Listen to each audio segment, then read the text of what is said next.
Hello, this is Chris Godwin. I'm on the roof of Nissan and McKinney and McKinney Buick GMC, and I'm talking with various partners today, just like previous days. And I'm here with Hope's Door, and I'm here with Klein Taplin and Pat Tosi, the CEO of Hope's Door. And let me tell you a little bit about Hope's Door and what they do. Hope's Door is a shelter and counseling center that offers comprehensive programs and services that are designed to help break the cycle of domestic abuse. Hope's Door provides direct intervention and prevention services to Texas families affected by domestic abuse in the Collin County, Dallas County, and surrounding areas. So tell me a little bit about Hope's Door and actually what they do in the community. Well, Hope's Door, we have a 24/7 hotline, and when folks call that hotline, they end up at our shelter, and it's usually in the middle of the night. And once they're in the shelter, we first try to make them feel welcome and loved, and then we start the process to get them to sustain themselves. And we have counselors who work with them, and a typical stay in our shelter is about 30 days. And the shelter houses up to 25. It's a 5-bed shelter. It's the only one in Collin County.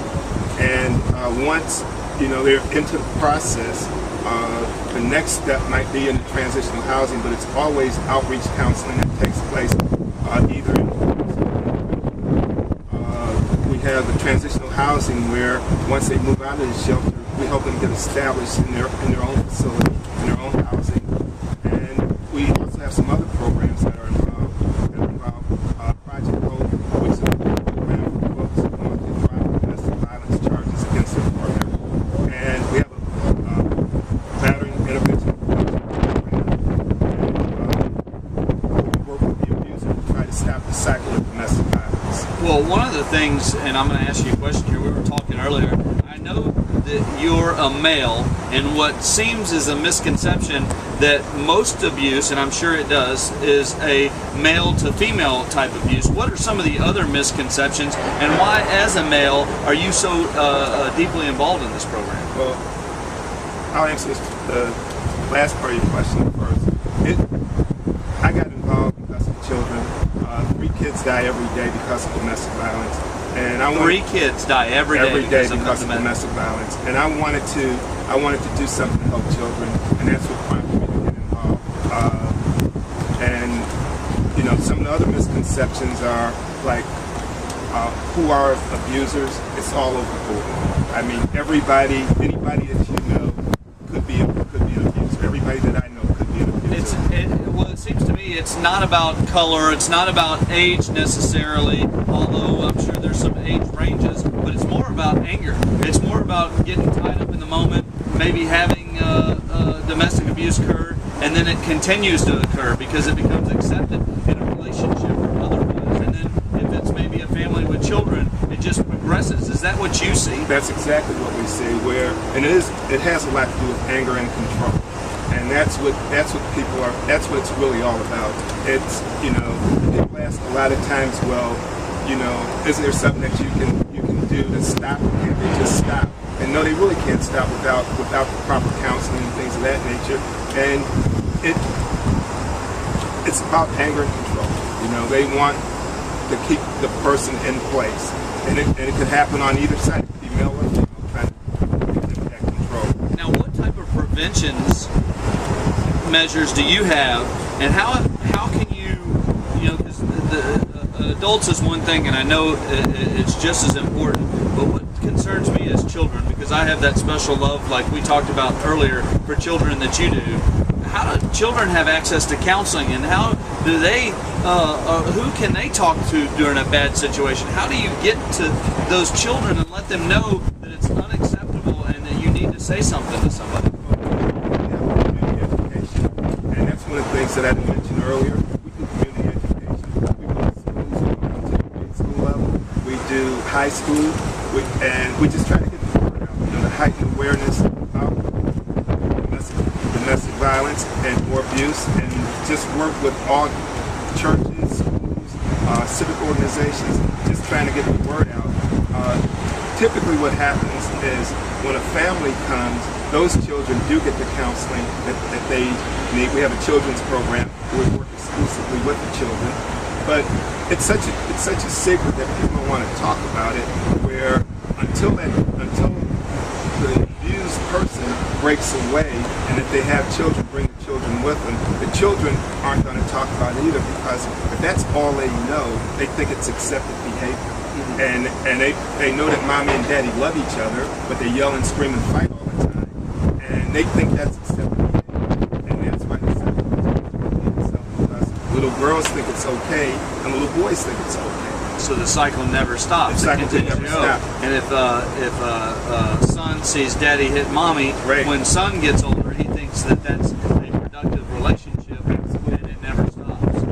Wow, it's amazing. There's been a couple of community groups and organizations that have been up here and expressed what they do in the communities. And it's amazing how I lay my head on my pillow every night, and I don't realize all the things that are going on outside of my rooftop, outside of my neighborhood, or outside of what I think is really happening. I think everybody lays their head on their pillow and sleeps like me, but it sounds like to me there's some sleepless nights with a lot of people involved, as little as children that are just having a tough time making it up, and the attitude that they carry going to school and trying to be productive at school and get good grades. It's just so amazing, and it kind of hurts. Yeah, and you hit upon something, because the kids are unproductive in school because of how they live their lives, and also the people, the abused person going to work. It makes a serious impact on their productivity at work, and corporations lose billions of dollars a year because of domestic violence.